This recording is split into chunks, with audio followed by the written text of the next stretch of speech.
কিছু কিছু কার্যক্রম আমি এই কত 1.5 মাসের মধ্যে গ্রহণ করছি, এটা আপনাদের বলা উচিত।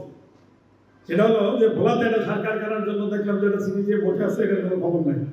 আমি কিন্তু এই কাজটি আমরা একটা সিডি নিয়ে আসছি ভোলার থেকে, এই জ্বালানি মন্ত্রণালয় থেকে। এটা কিন্তু আমরা দ্রুতই এখানে একটা সার কারখানা করবো। আরেকটা খবর নেই আপনাদের, সেটা হলো আমাদের যে সমস্ত সার কারখানাগুলি গ্যাসের অভাবে বন্ধ আছে। আমরা গত সপ্তাহে একটু মিটিং করলাম, ওখানে মিটিং করছি। সচিব মহোদয় মিটিংয়ের মধ্যে আমার কথাটাই উদ্ধৃত করছে। আমি বলছি স্যার আমি এত হিসাব নিকাশ বুঝি না, আমার গ্যাসের সংযোগ লাগবে। জীবন অবাক না করলে কে করবে? 28% মিল্ক ফ্যাটের অবাক করার সাথে ফ্রেশ মিল্ক পাউডার। জীবন অবাক করুক প্রতিদিন। উনি মিটিংয়ের মধ্যে কথাই বলছে যে প্রচুর বলছে কোনো হিসাব নিকাশ বুঝি না স্যার, আমার গ্যাসের সংযোগ কেমনে দেবেন দেন।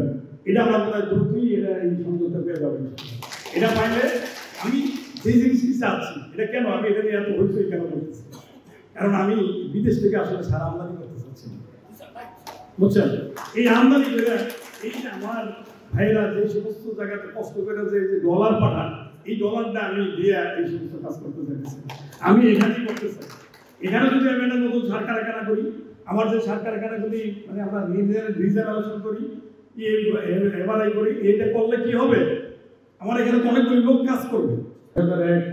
উত্তরবঙ্গে আমি চাকরিতে যোগদান করি, ওই এলাকায় সারের চাহিদা আসলে একটু বেশি না হোক, কিন্তু ডিস্ট্রিবিউশনে কেন যদি আমার কাছে মনে হয়েছে ওখানে বেশ একটু আছে।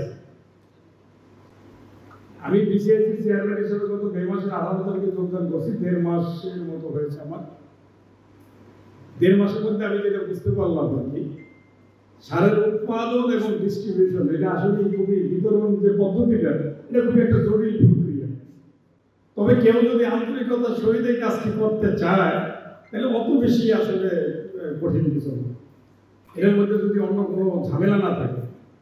ফরিদপুর এমন একটি জেলা যেখানে সব ধরনের ফসলই পাওয়া যায়, এবং আপনারা জানেন যে পেঁয়াজের জন্য কিন্তু আমাদের এই এলাকায় বিখ্যাত। এরই আসে আমাদের পাশের জেলা রাজবাড়ির পাংশা, এটাও কিন্তু বিখ্যাত।